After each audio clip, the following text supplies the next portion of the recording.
नीतीश कुमार के सीएम पद से हटते ही बिहार में सम्राट चौधरी को नए सीएम बनते ही बिहार में विपक्ष की फिर हलचल शुरू हो गई है। 2025 के बाद नेता प्रतिपक्ष तेजस्वी यादव एक्टिव मोड में आ गए हैं।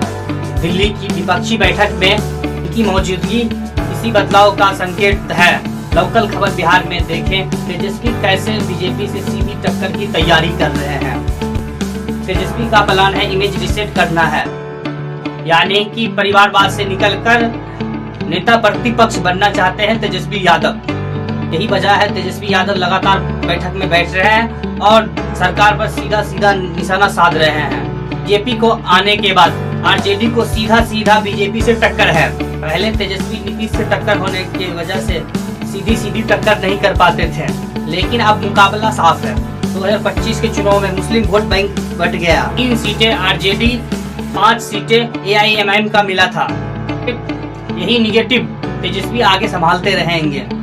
2025 के विधानसभा चुनाव में ईबीसी के वर्ग के 36.01% से 26% तेजस्वी यादव को मिले थे और दलित वोट 29% तक पहुंचे थे। में तेजस्वी को इन्हीं 2 वोट बैंक पर निशाना साधे हैं। वैसे अभी भी एनडीए मजबूत है, लेकिन हल्की सी सेंध दिख रही है।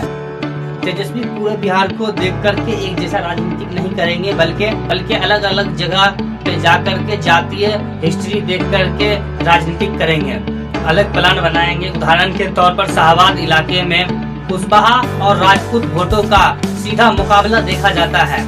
यहाँ बीजेपी सम्राट चौधरी की जरिए से वोट बैंक बना रही है उधर, और आरजेडी लोकल जातीय और लोकल मुद्दों पर अपना वोट बैंक बनाने की साजिश करेगी।